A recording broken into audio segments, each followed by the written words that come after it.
Un nuevo titular, una nueva imputación, registros que no son registros, pero que ponen un clavo más en el futuro del gobierno. Son nubarrones diferentes, pero la tormenta es perfecta. Soy Juan Luis Sánchez. Hoy en Un Tema al Día, la línea de puntos que va de la UCO a Ferraz.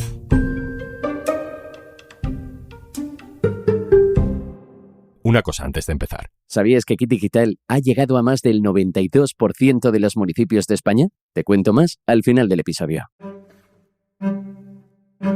La Unidad Central Operativa de la Guardia Civil, la UCO, ha estado en la sede del PSOE, en la calle Ferraz de Madrid. Que la UCO, los agentes de la Unidad Central Operativa de la Guardia Civil, están desde primera hora de esta mañana en la sede del Partido Socialista, en la calle Ferraz. Es un dispositivo... La UCO no solo se ha presentado en la sede del Partido Socialista, también ha ido a la Dirección General de la Guardia Civil. Sí, la Guardia Civil investigando dentro de oficinas de la Guardia Civil. En las primeras horas se habló de registros y de financiación ilegal en el Partido Socialista. Parece que, por ahora, no hay nada de eso. Es un requerimiento para obtener información sobre algo que está investigando la Audiencia Nacional en torno al caso Leire Díez.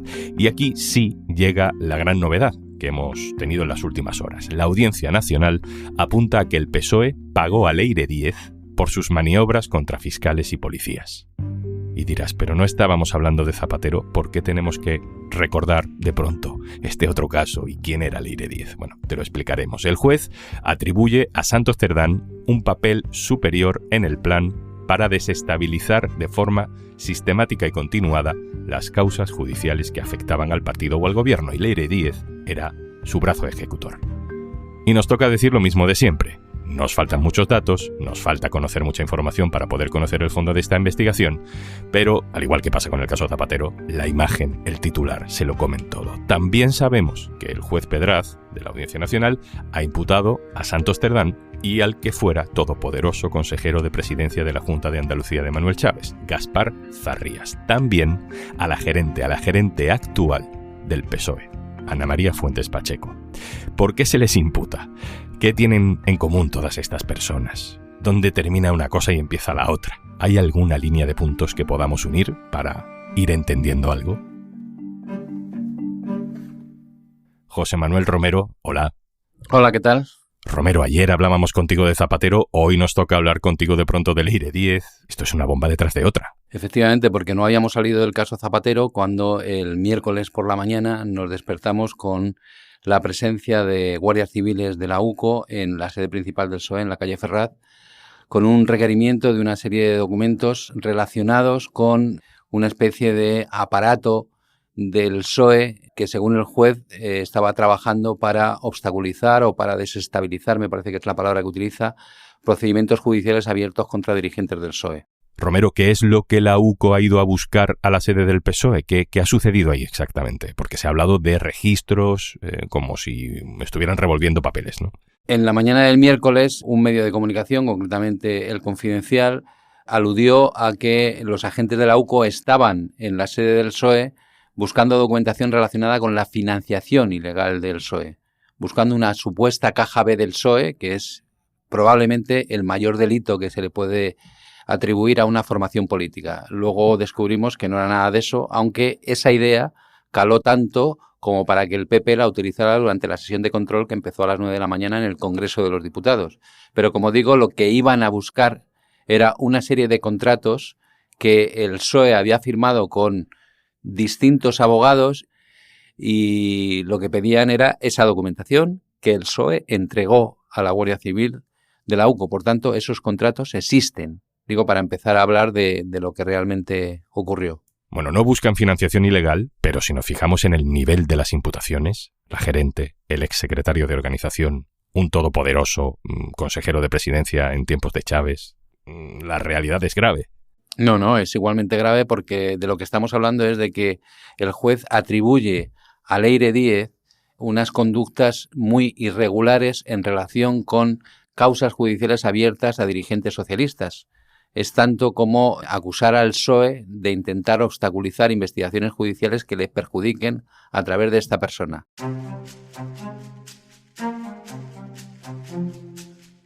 Bueno, vamos con Leire Díez. Sabemos que se presentaba como periodista para justificar sus conspiraciones o sus reuniones con algunos empresarios condenados por corrupción y sus maniobras para pedir trapos sucios sobre algunos altos cargos de la Guardia Civil. La hemos escuchado en algunos audios prometer favores para los que en teoría no tenía ningún poder. En este caso concreto volvemos a hablar de Leire Díez. ¿Con qué indicios? Los indicios que hay contra Leire Díez, en principio, son una grabación de una reunión que se celebró por videoconferencia entre distintos abogados e imputados en el caso hidrocarburos, donde ella venía a solicitarle a un empresario imputado que estaba huido de España información relevante contra el teniente coronel Antonio Balas, que es el principal investigador de la UCO de la Guardia Civil, para desprestigiarle de manera que pudiera demostrar a través de esta información que le pasaban empresarios que todas las investigaciones de Antonio Balas estaban contaminadas porque era un corrupto. Lo que yo no tengo ninguna gana que pase es que el señor Antonio Balas se convierta en verdugo de todos. Y de momento lo que está haciendo es convertirlos a todos en prestos y carceleros de él. O sea, esa era más o menos la intención de Leire Díez en aquella reunión que se hizo pública porque uno de los que participó en la reunión filtró el vídeo, la grabación del encuentro, donde aparecía Leire Díez diciendo hay que matar a Balas, al coronel de la UCO que estaba investigando, entre otras cuestiones, asuntos relacionados con la corrupción en el Ministerio de Transportes por el caso Mascarilla y por tanto afectaba a Ábalos, a Cerdán, a Koldo, etcétera, etcétera. Entonces lo que la policía, lo que los investigadores entienden es que Leire era un instrumento del PSOE para intentar anular las investigaciones judiciales abiertas contra los principales dirigentes del partido, en este caso contra Ábalos, contra Cerdán, contra Koldo García, y por eso su imputación en este caso. La gerente del PSOE, Ana Fuentes, ¿cuánto tiempo lleva siendo gerente? ¿Por qué se le imputa? ¿Qué sabemos de ella? Lleva aproximadamente 5 años al frente de ese departamento clave en todo lo que tiene que ver con las finanzas del PSOE. La nombró Santos Cerdán cuando ocupó el lugar de José Luis Ábalos y se la imputa porque le atribuyen la firma de los contratos con esos 3 bufetes de abogados en los que el juez cree que se escondía Leire Díez. O sea, se le pagaba a esos 3 bufetes que a su vez trasladaban ese mismo dinero a Leire Díez para que hiciera esos trabajos en relación con las causas judiciales en las que estaba inmerso el Partido Socialista. Recordemos a la gente que no sea de Andalucía quién fue para el PSOE de Andalucía Gaspar Zarrías. Gaspar Zarrías fue exconsejero de presidencia con los gobiernos de Manuel Chávez. En este caso se le imputa porque entre los 3 despachos de abogados que pagaban a Leire Díez, uno de ellos era el de Gaspar Zarrías. Esta es una historia conocida porque hay una causa abierta en un juzgado de Plaza de Castilla. En Plaza de Castilla, sin embargo, Gaspar Zarrías no estaba imputado, pero tuvo que ir a declarar y confesó lo siguiente. Hace como 2 años, Leire Díez se acercó a él para contarle que tenía información relevante respecto a la instrucción del caso ERE en Andalucía, el caso que llevó a la cárcel a numerosos dirigentes del gobierno de José Antonio Griñán y de Manuel Chávez.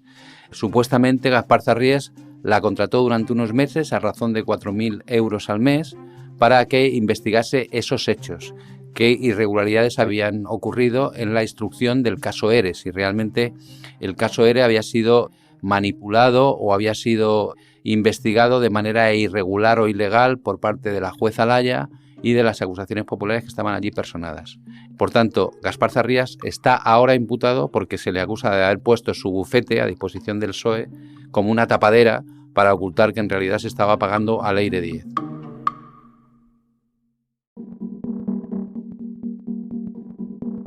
Vale, todos estos personajes nos dibujan una línea de puntos que a mí ya me hace perderme, ¿no? Porque además son los mismos personajes de otras tramas que también se están investigando en paralelo. En este caso, ¿cómo nos resumes de qué estaríamos hablando? Me tengo que remontar al año 2017, cuando estalla el caso Villarejo. En ese caso, que tiene múltiples ramificaciones porque hay no menos de 30 piezas separadas, en una de esas piezas la policía detiene, mete en prisión e imputa a un empresario que se llama Javier Pérez Dolcet, que era un empresario de un enorme éxito por la comercialización de un juego de ordenador que se hizo muy famoso, por tanto multimillonario, que se alía con Planeta para montar una empresa que resulta ruinosa por lo que sea, y él se ve envuelto en una polémica muy agria con los dueños de Planeta, y él denuncia que Villarejo le espía ilegalmente para arruinarle su carrera por orden del Grupo Planeta.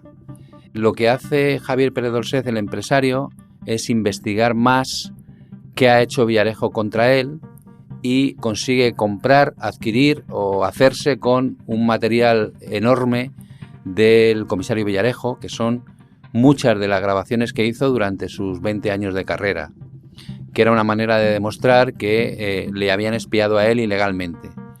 Y él también tiene mucho material que había perjudicado de alguna manera al PSOE, como por ejemplo los audios donde se hablaba de las saunas del suegro de Pedro Sánchez, que había grabado Villarejo con el secretario de Estado de Seguridad y que llegan a poder de Javier Pérez Dolcet.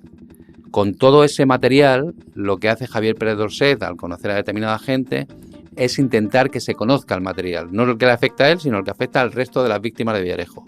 Por eso se alía con independentistas catalanes para denunciar la Operación Cataluña y por eso se alía con dirigentes socialistas para que conozcan lo que Villarejo ha hecho contra el presidente del gobierno, Pedro Sánchez.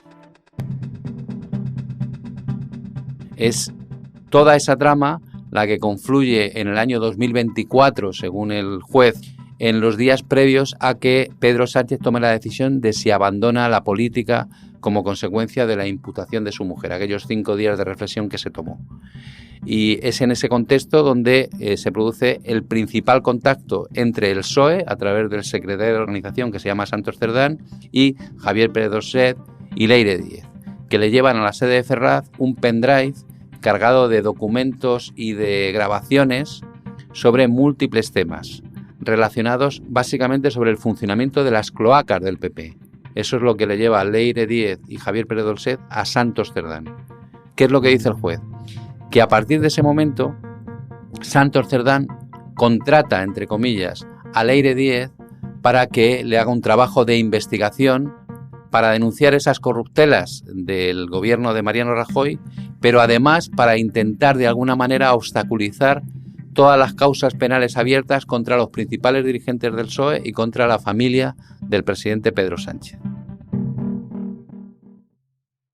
Y esto de que la Guardia Civil, la UCO, entre en oficinas de la Guardia Civil a buscar expedientes disciplinarios contra agentes que pudieron ser castigados por investigar al PSOE, ¿eso es lo que se sospecha? Esta es una historia un poco más confusa, porque se trata de que la Guardia Civil o la dirección de la Guardia Civil abrió 2 expedientes disciplinarios o informaciones reservadas contra agentes a los que se acusa supuestamente de filtrar informaciones relacionadas con causas penales contra dirigentes socialistas que todavía forman parte del secreto de sumario, pero no sé dónde conducen realmente esas informaciones, en relación con la trama de Leire Díez y Javier Pérez Dolcet.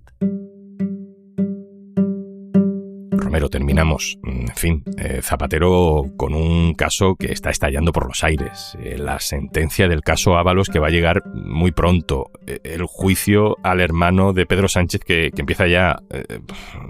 Esto no sé si es demasiado para el gobierno.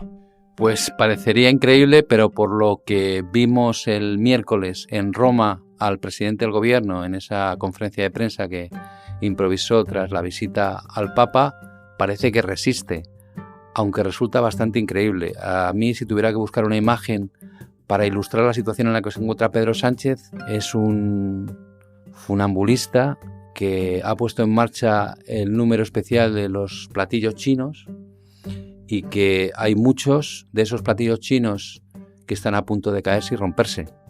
Me parece que es una situación bastante desesperada en relación a todo lo que hay vivo todavía. Con el asunto de Zapatero naciendo prácticamente, surge este asunto del PSOE relacionado con maniobras, digamos, ilegales de colaboradores del PSOE para perjudicar procedimientos judiciales. El hermano de Pedro Sánchez se sienta en el banquillo acusado de tráfico de influencias y por el que le piden algunos años de cárcel. O sea, peor la situación no puede estar para el gobierno. Es una situación desesperada que además coincide con una minoría cada vez más evidente en el Congreso de los Diputados. ¿Habrá una moción de censura? todo el mundo se lo pregunta, pero ni el PP parece decidido a ponerla, ni los diputados, los grupos parlamentarios que podrían hacer triunfar esa moción de censura parecen muy dispuestos a hacerlo. Estoy hablando del PNV o de Junts, que son los únicos dos partidos que podrían apoyar esa moción de censura, con el hándicap de apoyar una cosa que también va a apoyar la ultraderecha de Vox. Por tanto, esa también es una incógnita grande, pero la situación del partido, como te decía, es bastante desesperada. José Manuel Romero, director adjunto del diario.es, gracias. Gracias a ti. Y antes de marcharnos... Hasta la fecha, Kit Digital ha concedido más de 937.000 ayudas a pymes y autónomos para digitalizar sus negocios. Kit Digital es un programa del Gobierno de España gestionado por Red.es, entidad adscrita al Ministerio para la Transformación Digital y de la Función Pública a través de la Secretaría de Estado de Digitalización e Inteligencia Artificial, que cuenta con la Cámara de Comercio de España como entidad colaboradora. Kit Digital está financiado por la Unión Europea a través de los fondos Next Generation EU, en el marco del Plan de Recuperación, Transformación y Resiliencia, cuyo objetivo es impulsar la digitalización de pymes y autónomos de todos los sectores.